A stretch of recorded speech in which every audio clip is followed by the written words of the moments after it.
and the President of the Russian Federation.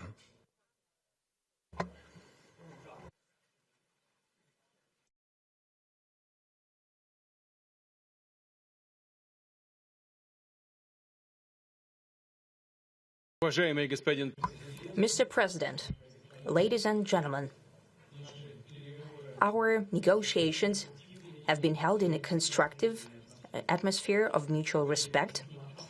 We have very thorough negotiations that were quite useful. I would like to thank once again my American counterpart for the proposal to travel out here to Alaska. It only makes sense that we've met here because our countries, though separated by the oceans, are close neighbors. So when we've met, when I came out of the plane and I've said, "Good afternoon, dear neighbor. Very good to see you. In good health and to see you alive." I think that is very neighborly.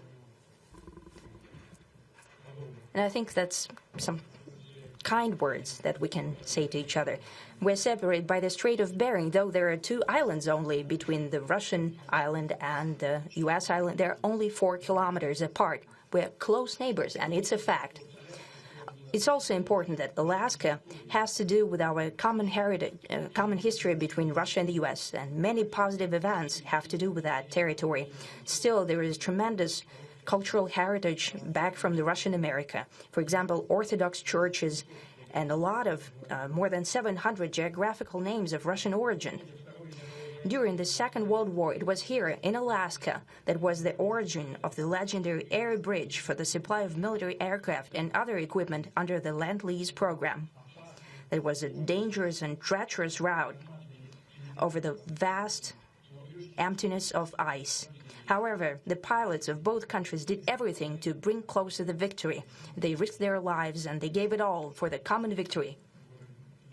I was just in the city of Magadan in Russia, and there is a memorial there dedicated to the Russian and the U.S. pilots. And there are 2 flags, the U.S. flag and the Russian flag. And I know that here as well there is such a memorial. There is a military burial place several kilometers away from here. The Soviet pilots that buried there who died during that dangerous mission. We're thankful to the citizens and the government of the U.S. for carefully taking care of their memory. I think that's very worthy and noble.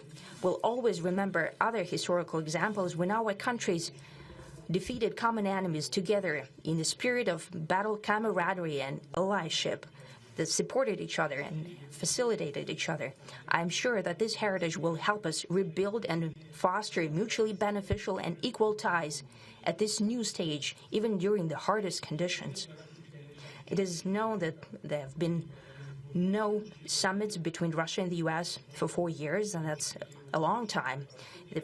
This time was very hard for bilateral relations, and let's be frank, they have fallen to the lowest point since the Cold War.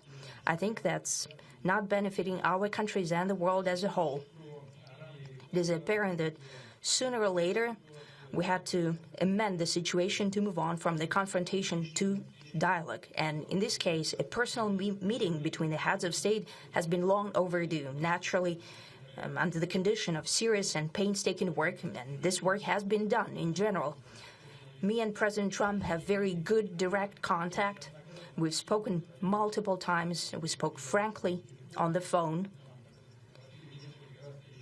And Special Envoy of the President, Mr. Witkoff, traveled out to Russia several times. Our advisors and heads of foreign ministries kept in touch all the time.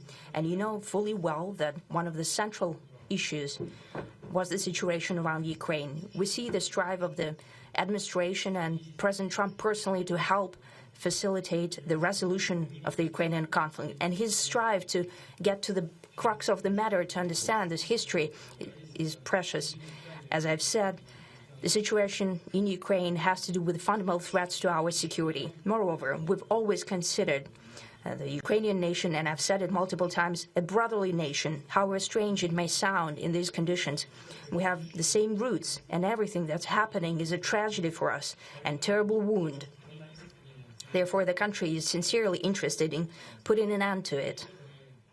At the same time, we're convinced that in order to make the settlement lasting and long-term, we need to eliminate all the primary roots, the primary causes of that conflict. And we've said it multiple times, to consider all legitimate concerns of Russia and to reinstate a just balance of security in Europe and in the world on the whole. And I agree with President Trump, as he has said today, that naturally the security of Ukraine should be ensured as well. Naturally, we are prepared to work on that.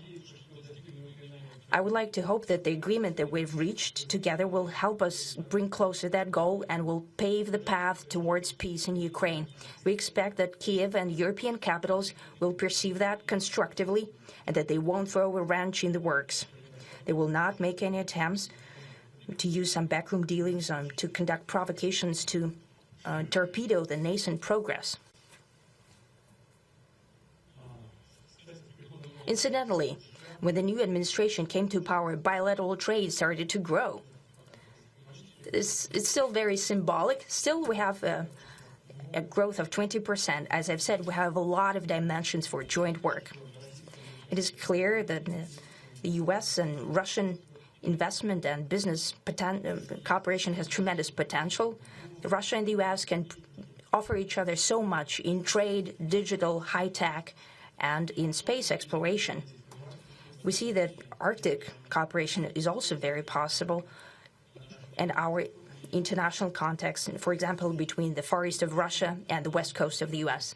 Overall, it's very important for our countries to turn the page, to go back to cooperation. It is symbolic that not far away from here, at the border between Russia and the U.S., there was a so-called international date line. I think you can step over, literally, from yesterday into tomorrow. And I hope that we'll succeed in that, in political sphere. I would like to thank President Trump for our joint work, for the well-wishing and trustworthy tone of our conversation. It's important that both sides are result-oriented, and we see that the President of the U.S. has a very clear idea of what he would like to achieve. He sincerely cares about prosperity of his nation. Still, he understands that Russia has its own national interests. I expect that today's agreements will be the starting point, not only for the solution of the Ukrainian issue, but also will help us bring back business-like and pragmatic relations between Russia and the U.S. And in the end, I would like to add one more thing. I'd like to remind you that in 2022, during the last contact with the previous administration, I tried to convince my previous American colleague that the situation should not be brought to the point of no return when it would come to hostilities. And I said it quite directly back then that it's a big mistake. Today, when President Trump saying that if he was the president back then, there will be no war. And I'm quite sure that it would indeed be so. I can confirm that. I think that overall, me and President Trump have built a very good, business-like and trustworthy contact. And I have every reason to believe that moving down this path, we can come, and the sooner the better, to the end of the conflict in Ukraine. Thank you. Thank you. If you like this video, then like, share and subscribe to Mirror Now.